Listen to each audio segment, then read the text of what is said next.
మనస్సు పెట్టకయు కపటముగా ప్రమాణము చేయకయు నిర్దోషమైన చేతులను శుద్ధమైన హృదయమును కలిగి ఉండివాడే వాడు యెహోవా వలన ఆశీర్వాదమునందును. చప్పుడు పడి దేవుని కనపరుచుకుందాం. ఎవరికి ఆశీర్వాదం వస్తుందో, ఎవరికి దీవెన వస్తుందో, ఎవరికి కృప కలుగుతుందో, ఎవరు ప్రయోజకులవుతారో ఈ రాత్రి ఈ కీర్తన గ్రంథము ద్వారా మనము వింటున్నాం. దావీదు మహారాజు ద్వారా దేవుడు వెల్లడి చేశాడు, దేవుడు తెలియజేస్తున్నాడు. ఎందుకంటే ఆ ఇశ్రాయేలీలు కొన్ని నష్టాలు కలిగినప్పుడు, కొన్ని కష్టాలు కలిగినప్పుడు, కొన్ని శ్రమలు కలిగినప్పుడు, కొన్ని ఇబ్బందులు కలిగినప్పుడు ఈ ప్రవచన వాక్యాన్ని దావీదు ద్వారా విడుదల చేసి అంటున్నాడు, ఇదిగో వ్యర్థమైన దానియందు మనస్సు పెట్టకూడదు.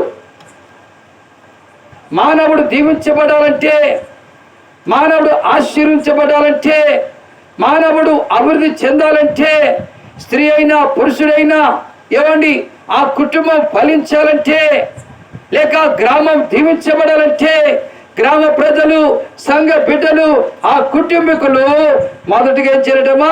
వ్యర్థమైన దానియందు మనస్సు పెట్టకూడదు. అమ్మా వింటున్నారా? తాటుకు మీ గ్రామ ప్రజలకు జీవు కలిగిన దేవుడు చెప్తున్న మాట ఏమిటంటే, ఓ నా కుమారుడా నువ్వు దీవించబడాలంటే, ఓ నా కుమార్తె నువ్వు ఆశీర్వదించబడాలంటే వ్యర్థమైన దాని మీద మనసు పెట్టుకోవద్దు. ఈనాడు చాలా మంది కూడా వ్యర్థమైన దాని మీద మనసు పెట్టుకొని నష్టపోయిన వాళ్ళు ఎంతమంది లేరండి? కళ్ళు, సారా, బ్రాంతి ఏమైనా శరీరానికి బలం ఇస్తుందా? శరీరానికి ఆరోగ్యం ఇస్తుందా? శరీరానికి ఏమైనా నెమ్మది ఇస్తుందా? నీ శరీరంలో ఉన్న అవయవాలను పాడు చేస్తుంది, నీ శరీరంలో ఉన్న ఊపిరితిత్తులు పాడు చేస్తుంది, ఆ గుండెను, హార్ట్ను పాడు చేస్తుంది, లివర్ను పాడు చేస్తుంది, ఎవరి ప్రేగులను పాడు చేస్తుంది. ఇలాంటి వ్యర్థమైన దాని మీద నువ్వు మనస్సు పెట్టుకోకూడదు అంటున్నాడు. చుట్టా విడి సిగరెట్ ఏమైనా శరీరానికి ఏమైనా ఆకలి తీరుస్తుందా? శరీరానికి ఏమైనా బలం ఇస్తుందా? అది వ్యర్థమైనదే. అలాంటి వ్యర్థమైన దాని మీద మనస్సు పెట్టకూడదు.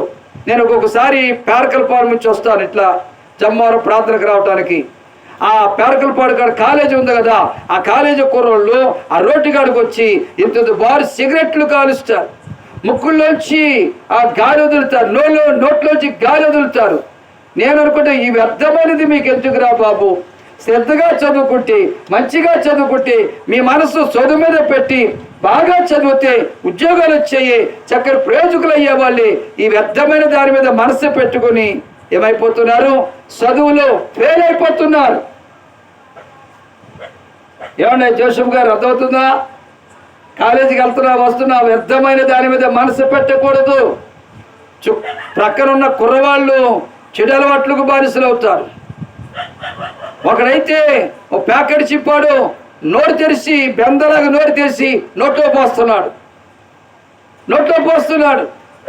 ఏమండి, అది వ్యర్థమైనదే. ఇలాంటి వ్యర్థమైన దాని మీద నువ్వు మనసు పెట్టుకుంటే నువ్వెలా దీవించబడతావు, నువ్వెలా ఆశీర్వించబడతావు? దైవజనుగా నేను తెలియజేస్తున్నాను, నవీన్తో చదివిన కుర్రోళ్ళు చాలా మంది ఉన్నారండి. నవీన్ స్టూడెంట్స్, నవీన్తో చదివిన ఫ్రెండ్స్ చాలా మంది ఉన్నారు. కానీ చాలా మంది దీవించబడలేకపోయారు, చాలా మంది ఆశీర్వించబడలేకపోయారు, చాలా మంది అభివృద్ధి చెందలేకపోయారు. నేను ఎప్పుడు గద్దించినా కానీ కన్నీరు పెట్టుకునేవాడే తప్ప ఎదురు మాట్లాడేవాడు కాదు. క్రికెట్ కాడికి వెళ్తే అది వ్యర్థమరా, దాని జోలుకు పోకు, దెబ్బలు తగులుతాయి, దీవెన పోగొట్టుకుంటామని చెబితే ఒకసారి ఏడుస్తున్నాడు. ఎందుకు ఏడుస్తావు? అది వ్యర్థమైన దాని మీద మనసు పెట్టుకున్న, చదువు మీద మనసు పెట్టు, భక్తి మీద మనసు పెట్టు, విశ్వాసం మీద మనసు పెట్టు, ప్రార్థన చే దేవుని నిన్ను దీవిస్తాడని చెప్పినప్పుడు తన మనసు అలాగైతే మార్చుకున్నాడు. కుర్రోల స్నేహాలను విడిచిపెట్టాడు, ప్రార్థన చేశాడు, రక్షణ పొందాడు. కనుకని తనను ఒక ఆశీర్వాదానికి అర్హుడిగా దేవుడు చేశాడు. చెప్పకూడదామా? హల్లెలూయా. ఈరోజు తనకి ఇంచుమించు ఆ 50,000 రూపాయలు జీతం వస్తుంది అనుకుంటున్నాను నేను. ఎంత వస్తుందో నాకు తెలియదు, కానీ మామయ్య ఎంత వస్తుందని ఎప్పుడు చెప్పడాడు. ఏమండి, దేవుని ప్రజల చిన్నప్పటి నుంచి కూడా గద్దించడం, హెచ్చరిక చేయటం, ఖండించటం, అలా చెప్పినప్పుడు ఆ మాటల్లో ఉన్న భావాలు కోపం తెచ్చుకోలేదు, కానీ ఆలోచించాడు. నిజమే, ఈ స్నేహాలు వ్యర్థమే అనుకున్నాడు, ఈ సహవాసాలు వ్యర్థమే అనుకున్నాడు, ఈ క్రికెట్లు వ్యర్థమే అనుకున్నాడు, మంచిగా ప్రార్థన చేయాలనుకున్నాడు, రక్షణ పొందాడు. దేవుడు అతను దీవించాడా లేదా? ఈ తాటికొమ్మి గ్రామంలో ఒక దీవెనకు యోగ్యుడిగా చేశాడు దేవుడు. కారణం దేవుని కృప. ఎందుకంటే వ్యర్థమైన దాని మీద మనసు పెట్టినంత కాలం ప్రయోజనం కాలేకపోయాడు. అందుకే దేవుడు చెప్తున్నాడు దావీదు ద్వారా, ఇదిగో నా పిల్లలారా, మీరు వ్యర్థమైన దాని మీద మనసు పెట్టుకుంటే దీవెనలు పొందలేరు. కళ్ళు సారా భ్రాంతి వ్యర్థమే, దాని మీద మనసు పెట్టుకుంటే ఆరోగ్యవంతులు ఉండలేరు, బలహీనైపోతారు. చుట్టాపిడి సిగరెట్లు వ్యర్థమే, దాని మీద మనసు పెట్టుకుంటే దానికి అలవాటు పడితే నీ ఆరోగ్యం చెడిపోతుంది. గుటకాలు, పారపు రకాలు, కైనీళ్ళు, కిల్లీలు ఇవి వ్యర్థమే, వీటి మీద మనసు పెట్టుకొని ఎంతమంది అండి. ఎవరిని? మా అన్నయ్య ఒక ఆయన ఉన్నాడు, ఎవరు? కానిస్టేబుల్ గారండి, మంగతాయి అమ్మ భర్త.